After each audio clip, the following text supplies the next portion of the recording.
ज्ञान की गहराई का वादा मेरा आपसे हमेशा ही है कि मैं आपको गहराई का ज्ञान ही दूंगा। मैं कोई भी ऐसा ज्ञान नहीं दूंगा जो कि आपको भ्रमित करता हो। ऐसे कई आप ज्ञान पा सकते हैं यहाँ पर इस मंच पर जो अक्सर जातकों को भ्रमित करते हैं।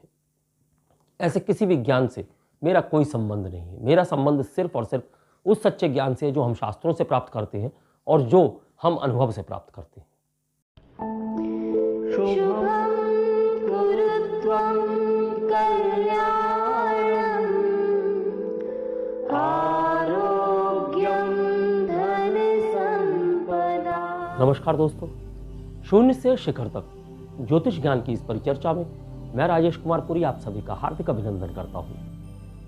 हम लोग ज्योतिष शास्त्र को पढ़ने के क्रम में भावों को, राशियों को, नक्षत्रों को क्रमशः पढ़ते चले आ रहे हैं और इस पढ़ने के क्रम में हमने अभी तक जिन भावों को पढ़ा है, जिन राशियों को पढ़ा है और जिन नक्षत्रों को पढ़ा है, यानी जिनका हमने विश्लेषण किया है, उन सभी के वीडियोस आप आई बटन में क्लिक करके वहां जा सकते हैं और देख सकते हैं।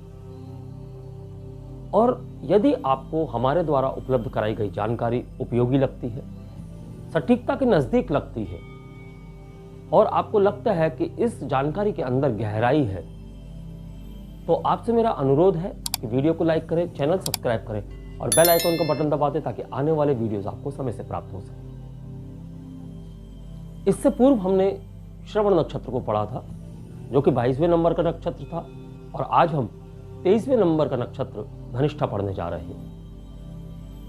आज की हमारी पाठ संख्या है 86 यानी कि 86 और हमारा विषय है धनिष्ठा नक्षत्र। आज हम धनिष्ठा नक्षत्र के प्रथम वीडियो में पहलुओं से नक्षत्र का विश्लेषण करेंगे कि पहलुओं से वह कौन सी ऊर्जाएं हैं जो नक्षत्र में प्रभावित होती हैं। तो धनिष्ठा नक्षत्र का अगर विस्तारीकरण देखें तो यह 23 डिग्री 20 मिनट मकर राशि से विस्तारित होकर मकर राशि के अंत यानी कि 30 डिग्री तक, तत्पश्चात 0 डिग्री से लेकर 6 डिग्री 40 मिनट तक कुंभ राशि के अंतर्गत विस्तारित होता है। यानी कि धनिष्ठा नक्षत्र बराबर बराबर इन दोनों राशियों के अंदर विस्तारीकरण होता है। आधा धनिष्ठा नक्षत्र यानी कि प्रथम 2 चरण इसके मकर राशि में आते हैं और द्वितीय 2 चरण इसके कुंभ राशि में आते हैं। यहां दोनों का ही स्वामी यानी दोनों राशियों का स्वामी शनि है और जब हम धनिष्ठा नक्षत्र के स्वामी की बात करते हैं तो इसका जो स्वामी है वह मंगल है। अगर हम इसके एस्ट्रोनॉमी की बात करें यानी कि आधुनिक विज्ञान इस नक्षत्र को किस दृष्टि से देखता है, तो इसके एस्ट्रोनॉमी के अंदर एक कॉन्स्टलेशन है डेल्फिनी। तो उस डेल्फिनी कॉन्स्टलेशन जिसको द डॉल्फिन के नाम से भी जाना जाता है, उसके अंदर 4 तारे हैं। इन चारों तारों के नाम है अल्फा डेल्फिनी, बीटा डेल्फिनी, गामा डेल्फिनी और डेल्टा डेल्फिनी। प्राचीन काल में ऋषियों ने जब इस नक्षत्र की खोज की थी तो उन्होंने इन 4 तारों की आकृति एक आप कह सकते हैं कि खोखली ड्रम जैसी आकृति देखी थी। उस खोखलेपन से वहां उन्होंने डमरू का आभास किया, तो इसका प्रतीक चिन्ह डमरू बना। डमरू के साथ साथ जितनी भी हम खोखली चीजें अंदर से देखते हैं, बांसुरी की बात भी यहां कर सकते हैं, इस प्रकार की चीजें भी इस नक्षत्र का प्रतिनिधित्व करती हैं। अगर हम इसके शक्ति की बात करें तो इसके अंदर है ख्यापायत्री शक्ति, जिससे कि प्रसिद्धि की बात होती है, प्रचुरता प्राप्त करने की बात होती है। यानी जातक को नेम, फेम, ख्याति यह सब इस शक्ति के द्वारा प्राप्त होता है। तो सर्वप्रथम हम इसके स्वामी मंगल से इस नक्षत्र के अंदर किस प्रकार की ऊर्जाएं हैं वह समझते हैं। मंगल यहां अनुशासन देता है, साहस देता है और साथ ही साथ जो एडवेंचरस एक्टिविटीज होती हैं, यानी कि जो खतरनाक खेल खेलने की प्रवृत्ति होती है, ऐसे खेल जहां पर रोमांच हो, तो ऐसे रोमांचकारी खेल खेलने की जो प्रवृत्ति होती है वह मंगल यहां इस नक्षत्र में देता है। यानी कि रोमांचकारी प्रवृत्तियां आप यहां इस नक्षत्र के अंदर देख सकते हैं। जब हम शक्ति की बात करते हैं तो जैसा हमने शक्ति से कहा कि प्रसिद्धि की ओर ले जाने वाली शक्ति होती है, प्रचुरता प्राप्त करने की शक्ति होती है, वह यश, कीर्ति, ख्याति, वह सभी चीजें हम इस शक्ति के द्वारा प्राप्त करते हैं। जब हम धनिष्ठा नक्षत्र के नाम की बात करते हैं तो हम धनिष्ठा नक्षत्र से धनिष्ठा इस शब्द से हम धन की ओर जो झुकाव है वह इस नक्षत्र के अंदर देख सकते हैं। अगर हम इसका संधि विच्छेद करें तो इसका संधि विच्छेद धन धन इष्ट, या आप इसे धन धन चेष्टा भी कह सकते हैं। तो है धन की बात भी होगी, इष्ट की बात भी होगी, यानी हम यहां इष्ट की ओर जो झुकाव है वह भी बहुत अधिक मात्रा में देखेंगे। इसी नक्षत्र का दूसरा नाम इसे श्रविष्ठा के नाम से भी जाना जाता है। जब हम श्रविष्ठा की बात करते हैं तो श्रविष्ठा से कीर्ति की बात होती है, ख्याति की बात होती है, यानी नेम फेम ख्याति, यह श्रविष्ठा से भी आपको समझ में आने का।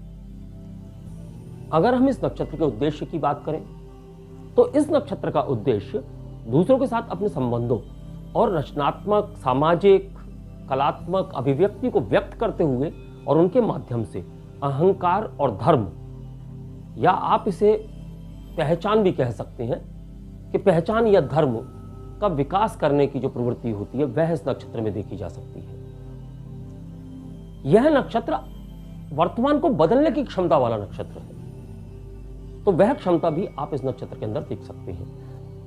अगर हम इसके प्रतीक की बात करें डमरू, तो डमरू से हम संगीत की ओर रुझान देख सकते हैं, क्योंकि डमरू भगवान शिव के हाथ में एक वाद्य यंत्र है और जब भगवान शिव नृत्य करते हैं तो उनका डमरू बजता है। तो इसे वाद्य यंत्र की तरह जब प्रयोग किया जाता है तो हम यहां संगीत की बात कर सकते हैं, नृत्य की बात कर सकते हैं, कला की बात कर सकते हैं। वह सब गुण इस नक्षत्र के अंदर आपको दिखाई देंगे।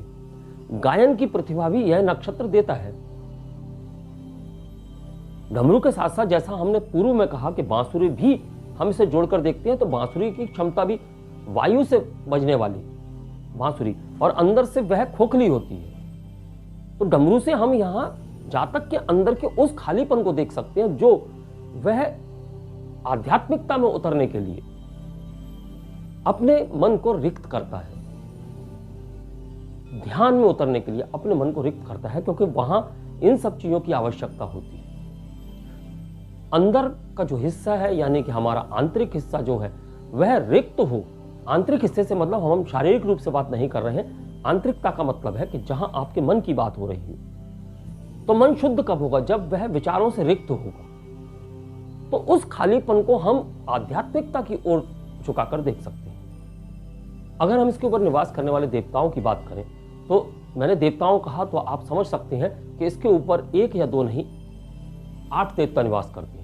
वह है अष्टवसु। पिछले नक्षत्र यानी कि श्रवण नक्षत्र में हमने भगवान विष्णु की बात की थी। तो भगवान विष्णु से हमें जो सामंजस्यता प्राप्त हुई, जो ऊर्जाएं प्राप्त हुई, वह इस नक्षत्र में अष्टवसुओं के द्वारा आप देखने को प्राप्त हो। अष्टवसुओं में अगर हम सभी अष्टवसुओं को समझें तो सबसे पहले हम बात करते हैं अपा। अपा का संबंध जल से है, जैसा कि हमने पूर्वाषाढ़ा नक्षत्र में भी देखा था। तत्पश्चात हम बात करते हैं ध्रुव की। तो ध्रुव एक तारा है, उस तारे को यहां अष्टवसुओं में माना जाता है। ध्रुव के बाद आती है धरा। धरा यानी कि पृथ्वी। तो यहां धरा पृथ्वी का प्रतिनिधित्व कर रही है। धरा के बाद में आते हैं अनिला, जो कि वायु का प्रतिनिधित्व करते हैं। अनिला के बाद में अनाला, जो कि अग्नि का प्रतिनिधित्व करते हैं। तत्पश्चात प्रत्युषा, जो कि सूर्य का प्रतिनिधित्व कर रहे हैं, क्योंकि सूर्य को ही प्रत्युषा कहा जा रहा है। उसके बाद बात करते हैं प्रभास की, जो कि आकाश का प्रतिनिधित्व करते हैं। और अंततः सोम, सोम जो कि चंद्र का प्रतिनिधित्व करते हैं। तो यह सारे जो देवी देवता हैं वह इन अष्टवसुओं के अंदर निवास करते हैं। अब हम यह देखते हैं कि इन अष्टवसुओं से नक्षत्र के अंदर किस प्रकार की ऊर्जाएं दिखाई देंगी। तो सबसे प्रथम बात करेंगे अपा की।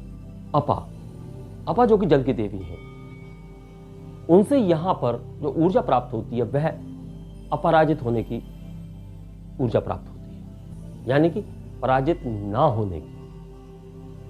साथ ही साथ अपनी प्रतिभा के अंदर जो आत्मविश्वास है उसकी ऊर्जा यहां प्राप्त होती है। यहां अहंकार की बात भी हम अपा से कर सकते हैं, क्योंकि जब इस प्रकार की ऊर्जाएं होंगी तो अहंकार भी यह नक्षत्र प्राप्त करता है। फिर आते हैं ध्रुव। ध्रुव से हम दृढ़ता की बात करते हैं, कड़ी मेहनत की बात करते हैं, निर्भरता की बात करते हैं, क्षमता की बात करते हैं। तो यहां हम ध्रुव से इस प्रकार की बात समझ सकते हैं। तत्पश्चात हम धरा की बात करते हैं, एक पृथ्वी। तो धरा से हम ज्ञान की बात कर सकते हैं, स्थिरता की बात कर सकते हैं, दान की बात कर सकते हैं, सहन शक्ति की बात कर सकते हैं। वह सभी गुण यहां इस नक्षत्र में देखने को प्राप्त होते हैं। फिर हम बात करते हैं अनिला। अनिला यानी कि वायु। वायु से हम व्यावसायिक कौशल की बात करते हैं, ज्ञान के कौशल की बात करते हैं, ज्ञान के संचार की बात करते हैं, वाक शक्ति की बात करते हैं। वाक शक्ति के साथ साथ हम संसाधन, प्रेरणा और चिंता की प्रवृत्ति की बात करते हैं, क्योंकि वायु चिंता भी बढ़ाती है। तत्पश्चात हम बात करते हैं अनाला की। अनाला यानी कि अग्नि। तो अग्नि से हम ऊर्जा की बात करते हैं, रचनात्मकता की बात करते हैं, बुद्धि और अच्छे स्वभाव की बात हम अनाला की ऊर्जाओं से इस नक्षत्र में देख सकते हैं। तत्पश्चात आता है प्रत्युषा। प्रत्युषा यानी कि सूर्य। तो सूर्य एक उज्जवल आभा देता है, तो यहां प्रत्युषा से हम उज्जवल आभा की बात कर सकते हैं, आनंद की बात कर सकते हैं, आशा की बात कर सकते हैं, यानी कि आशावादी होने की बात कर सकते हैं। संगीतमयता की बात हम यहां प्रत्युषा से कर सकते हैं। ये संगीतमयता भी इस नक्षत्र में प्रत्युषा भी देता है। अच्छे स्वभाव की बात भी कर सकते हैं, नेतृत्व क्षमता की बात भी कर सकते हैं कि सूर्य नेतृत्व क्षमता देता है, तो यहां प्रत्युषा सूर्य का प्रतिनिधित्व करते हैं। प्रभास यानी कि जिसके अंदर आकाश का गुण है, आकाश का प्रतिनिधित्व प्रभास करते हैं, तो यहां हम असीमित क्षमताओं की बात कर सकते हैं कि इस नक्षत्र में असीमित क्षमताएं हैं, पवित्रता है, पवित्रता के साथ साथ आकांक्षाएं हैं, और वह असीमित आकांक्षा की बात कर सकते हैं। तो हम यहां महत्वाकांक्षा की बात भी करते हैं। और सबसे अंतिम वसु जो है वह है सोम। सोम जो कि चंद्र का प्रतिनिधित्व करते हैं, तो यहां हम चंद्र से संवेदनशीलता समझ सकते हैं, भावुकता समझ सकते हैं, प्रेम समझ सकते हैं, साथ ही साथ छल भी समझ सकते हैं। हम यहां चंद्र से ही ठंडक देने का गुण समझते हैं, और चंद्र से हम उपचारक क्षमता, हीलिंग क्वालिटीज जो है वह भी समझते हैं। तो यह सारे देवताओं के यदि हम ऊर्जाओं को देखें तो वह इस नक्षत्र के अंदर इस प्रकार से प्रवाहित होती है। हमने छल की बात की, नकारात्मकता है, और अक्सर मैंने देखा है कि लोग अपने नकारात्मक पहलू को स्वीकार नहीं करते। हर चीज को स्वीकार करना सीखें, क्योंकि यहां से सब कुछ निर्धारित नहीं हो जाता है। कुंडली पूरी विश्लेषित करने के बाद ही निर्धारण होता है, तो कई अच्छे तत्व भी आपको लुप्त होते हुए दिखाई देंगे और कई नकारात्मकताएं आपको लुप्त होती हुई दिखाई देंगी। तो इसलिए निराशा की आवश्यकता नहीं है। यह कहना मैं किसी को धोखा नहीं देता हूं, हो सकता है आपकी कुंडली में ऐसे योग होंगे, आप धोखा नहीं दे रहे हैं। अगर ऐसे योग बन जाए जो धोखा देने वाले हैं तो आप धोखा देंगे।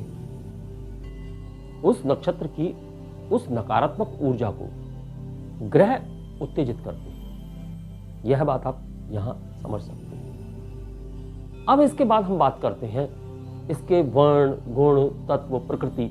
अगर हम उन सबको समझें तो इस नक्षत्र का जो वर्ण है वह किसान वर्ण है। आप किसान वर्ण को सर्वेंट क्लास भी गिन सकते हैं, यानी कि जो प्रोडक्शन करता है, जो उत्पादन करता है। तो उत्पादक क्षमता जो है वह इस नक्षत्र के अंदर इस वर्ण के द्वारा देखी जा सकती है। जब हम इसकी लिंग की बात करते हैं, स्त्रीलिंग है, तो स्त्रीलिंग आप इस तात्पर्य से समझ सकते हैं कि इसके ऊपर निवास करने वाले देवता सभी वसु हैं, लेकिन उनकी जो शक्तियां हैं, शक्ति को हम हमेशा स्त्री रूप में देखते हैं, तो वो शक्तियों के कारण इसका लिंग स्त्री का है। जब इससे जुड़ी हुई दिशा की बात करते हैं तो यह पूर्व दिशा से जुड़ा हुआ नक्षत्र है। तत्पश्चात हम बात करते हैं इसके गुण की, तो यह तामसिक गुण का नक्षत्र है। तो तामसिक गुण आप मंगल और शनि दोनों ही यहां पर हैं, यानी कि दोनों राशियों के स्वामी जो है वह शनि है और इस नक्षत्र का स्वामी मंगल है। और सबसे बड़ी बात, मंगल यहां इस नक्षत्र में ही अपने उच्च स्तर पर होते हैं। यानी जब हम बात करते हैं नीच और उच्च, तब आप मंगल को यहां पर उच्च पाएंगे, क्योंकि मकर राशि में मंगल 28 डिग्री पर ही उच्च का होता है और यहां पर धनिष्ठा नक्षत्र 28 डिग्री के अंतर्गत ही होता है। तो मंगल अपने ही इस नक्षत्र में उच्च का भी है, तो यहां हम तामसिक गुणों की बात कर सकते हैं। इसका तत्व है ईथर। ईथर तत्व से आप असीमित दायरों की बात समझ सकते हैं और अपने गुणों को जग में जाहिर करने की जो आकांक्षा होती है वह यह नक्षत्र इस ईथर तत्व से लेता है। इस नक्षत्र का गण है राक्षस। तो राक्षस से आप यहां जो प्रवृत्ति समझ सकते हैं इस नक्षत्र के अंदर, वह हट के चलने की प्रवृत्ति होती है। यानी यह नक्षत्र अन्य नक्षत्रों की अपेक्षा थोड़ा हट के चलने वाला है। तो यहां नक्षत्र गुण भी उसी प्रकार के देता है। तो नवीनीकरण जो सोच होती है, नवीन सोच होती है, हट के करने की सोच होती है, कुछ अलग करने की सोच होती है, वह सब सोच इस नक्षत्र की देन है। और जब हम स्वभाव की बात करते हैं तो इस नक्षत्र का स्वभाव चर है। तो चर से हम यात्राओं की बात समझ सकते हैं, विदेशों की बात समझ सकते हैं। यानी चलने की बात जब होगी तो हम वह कहीं कम कहीं ज्यादा, यह चीजें हम इसमें समझ सकते हैं। जब हम इसकी योनि की बात करते हैं तो इसकी योनि है शेरनी, यानी कि फीमेल लॉइन जिसे कहते हैं वह इसकी योनि है। और जब हम इसके गोत्र की बात करते हैं तो ऋषि अंगिरस के गोत्र से जुड़ा हुआ नक्षत्र है। इस नक्षत्र में दो विशेषताएं आपको देखने को प्राप्त होती हैं। एक होती है सामंजस्य पूर्वक सामाजिक संपर्क करना और दूसरी होती है अनुकूलन क्षमता। और अनुकूलन क्षमता के साथ साथ जो रचनात्मकता की अभिव्यक्ति है वह यह नक्षत्र व्यक्त करता है। अब हम बात करते हैं उन कार्यों की जो इस नक्षत्र काल में शुभ होते हैं या अशुभ होते हैं, या यूं कह लीजिए कि वह कार्य जो इस नक्षत्र काल में करने चाहिए या वह कार्य जो इस नक्षत्र काल में नहीं करने चाहिए। तो इस नक्षत्र काल में, यानी जब चंद्र इस नक्षत्र को गोचर कर रहा है, यानी जिस दिन इस नक्षत्र को हम देखते हैं कि यह नक्षत्र आज है, तो उस दिन जो कार्य हैं जो शुभता देते हैं, जिन कार्यों को करना ठीक रहता है, वह कार्य आप किसी प्रकार के धार्मिक कार्य हो गए, किसी प्रकार का योग ध्यान से संबंधित कार्य हो गए, खरीदारी से संबंधित कार्य हो गए, आप किसी के ऊपर अपना प्रभाव डालना चाहते हैं और उससे संबंधित कोई कार्य करना चाहते हैं, तो उस प्रकार की क्रियाएं भी आप इस नक्षत्र काल में कर सकते हैं। संगीत वादन इस प्रकार के जो क्रियाएं हैं वह भी इस नक्षत्र काल में शुभ होती हैं।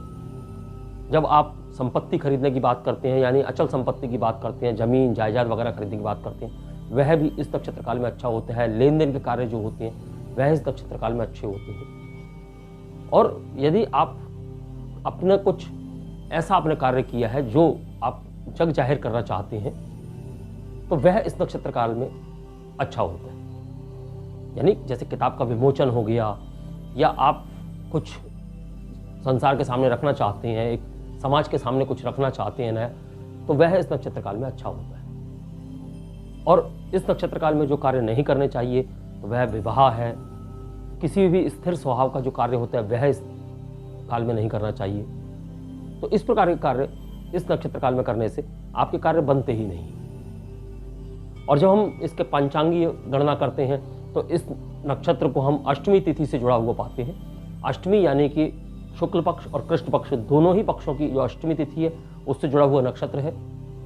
और जब हम इसके मास की बात करते हैं तो श्रावण मास के जो द्वितीय 9 दिन होते हैं वह इस नक्षत्र से जुड़े हुए माने जाते हैं। यानी यह मास अगस्त में आता है।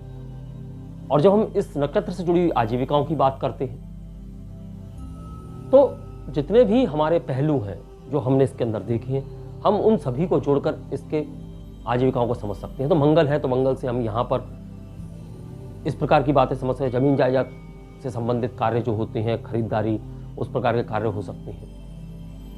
आप फाइनेंशियल एक्टिविटीज़ की बात कर सकते हैं, अकाउंट्स की बात कर सकते हैं, ऑडिट की बात कर सकते हैं, संगीत, वादन, गायन, वह सभी जो क्षेत्र हैं वह इस नक्षत्र के अंतर्गत आते हैं।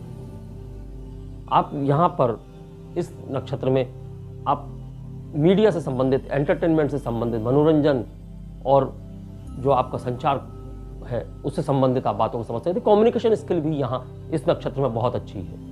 हमने वाक शक्ति की बात की तो आप यहाँ जातकों को उद्घोषक देख सकते हैं, डायरेक्टर देख सकते हैं। तो यहाँ पर अष्टवसुओं का वास है, तो यहाँ पर आप साइकोलॉजिस्ट देख सकते हैं, ज्योतिषी देख सकते हैं, भविष्य वक्ताओं को देख सकते हैं, जो लेखन कार्य करने वाले लोग होते हैं आप उन्हें देख सकते हैं। लेखन करने के साथ साथ जो कवि होते हैं, यानी आप गीतकारों की भी बात यहाँ कर सकते हैं, तो वह भी इस नक्षत्र के अंतर्गत आते हैं। तो इस प्रकार से आप बहुत से आजीविकाओं को इस नक्षत्र से जोड़ सकते हैं और इसके जितने भी पहलू होते हैं उन्हीं से संबंधित इसकी आजीविकाएं भी होती हैं। जब हम अगले वीडियो में जातकों को विश्लेषित करेंगे तो हो सकता है कुछ और आजीविकाएं यहाँ पर हमें ध्यान में आती हों और हम फिर जोड़ दें। तो यह जरूरी नहीं है कि एक जातक सभी आजीविकाओं में कार्य करेगा, लेकिन अलग अलग आजीविकाओं में जातकों को देखा जा सकता है। तो यह है हमारा धनिष्ठा नक्षत्र। हमने इसके पहलुओं से नक्षत्र को विश्लेषित किया। यदि यह जानकारी आपको उपयोगी लगती है और आपको लगता है कि यह सटीकता के नज़दीक है, गहराई को छूती हुई है, तो आपसे मेरा अनुरोध है कि वीडियो को लाइक करें, चैनल सब्सक्राइब करें और बेल आइकन का बटन दबा दें, ताकि आने वाले वीडियोस आपको समय से प्राप्त हो सके। उनके नोटिफिकेशन आपको समय से प्राप्त होंगे। और ज्ञान की गहराई का वादा मेरा आपसे हमेशा ही है, मैं आपको गहराई का ज्ञान ही दूंगा। मैं कोई भी ऐसा ज्ञान नहीं दूंगा जो कि आपको भ्रमित करता हो।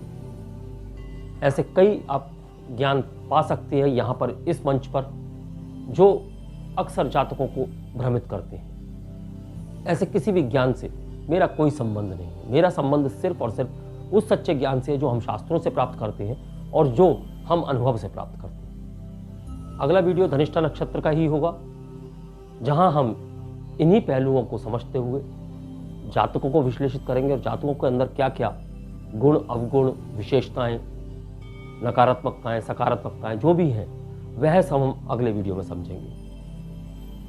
तो अगले वीडियो तक के लिए मैं अपनी वाणी को विराम देने की आज्ञा चाहूंगा। नमस्कार, धन्यवाद।